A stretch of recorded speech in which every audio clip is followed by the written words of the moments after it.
And I thought you might want to see what my hyperactive mind gets up to during some of the days when I'm not sitting on the bed doing patterns and knitting and quilting and all sorts. A lot of the work I do, because I'm a passionate collector of vintage sewing machines, particularly Husqvarna and Bernina. And that's what I spend a lot of my time doing.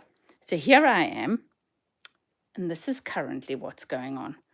Now, don't laugh when I tell you that this room has been partially packed up for us moving. Yeah, believe it or not, there are at least 20 boxes in one of the other rooms with all of the stuff in that we're taking with us if and when we move.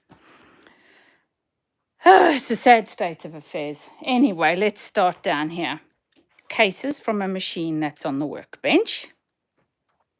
Bits and pieces that haven't been packed away yet.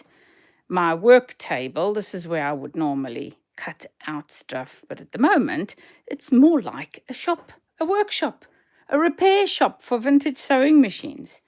I've got a bunch of parts that I'm going to be putting on heskethemporium.com on my website for a vintage Bernina 530-2 record. So they're all here. These are the ones that have been washed and cleaned and packaged already. Then we've got parts for various electronic work. We've got the drawings I am doing. This one is how to wire up your motor on your Bernina 530-2.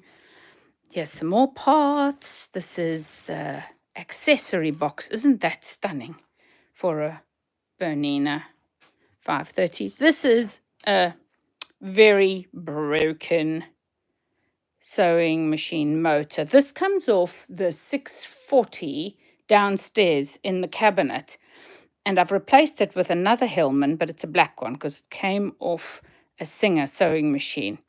I want to rewire it at some point, as in do the windings on the brushes. Not the brushes, the commutator needs repair, the wires in the armature and all of that sort of madness. A bunch of quilts over there. I've at least finished one for my grandson, which is great. I'm not going to go up there on the shelves except to show you the thread for all the different machines. And here's my soldering station. So this is new for me. I've got it all plugged into an outlet here. And so I get lovely light. Got my soldering iron, my little handy thing. That's my big project that I've been working on recently, is building capacitors for vintage Bernina sewing machines. And let's see, do I have, here's an old one. Still working according to the readings on the multimeter, but I'm replicating them. Here's my bag of gubbins, as we say.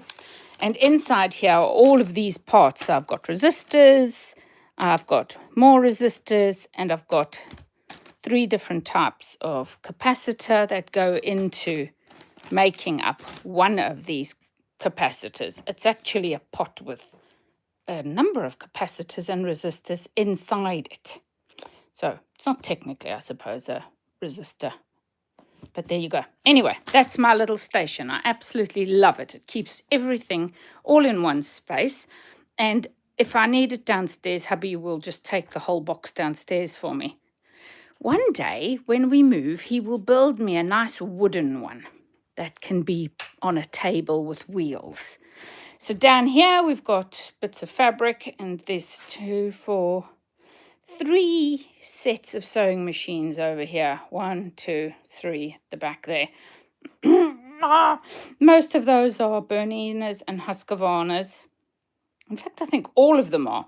Then there's my one that I use a lot at the moment is my 1000 Special. This is a parts or a donor machine that's undergoing some repairs. But my other one, which I use, is away. Lots of stuff there. I nicked this out of the kitchen, guys. The kitchen doesn't need it as much as me. I'm going to set it up nicely. This is going to be my workstation for my sewing machines. This will include all of the tools, which are currently all over here, and all of the things for repairing the vintage sewing machines. They're all going to be in there.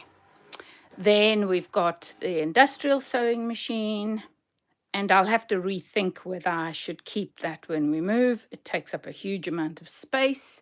And if I do take it, do I keep it in a workshop? And then how do I keep it in good, clean working order without it getting dusty and dirty in between? Don't know. What are those over there? So there's 2 machines. Now these little tags on them, I put green tags on them if they're perfect and working. And I put red tags on them. You can just see one there if they need some work doing on them. It's a quick reference guide for me. This is my Bernina. Yeah, this is my 1000 special. This is Bessie that I use quite a lot of the time. She's under here, under a cloth. This house is very old. We're talking 400 years old. And it leaks dust from every crevice you can imagine. Talking about dust, there's a significantly large dust bunny up there.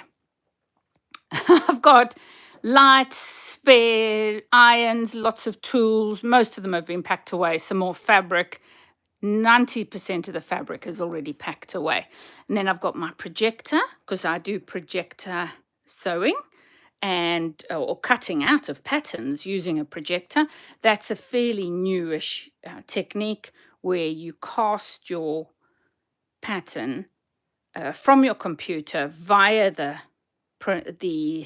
projector onto the table, and you lay your fabric down. It's not that you've got to calibrate it, and then that's what happens. More bits and pieces of tool and a few decorative bits, and there's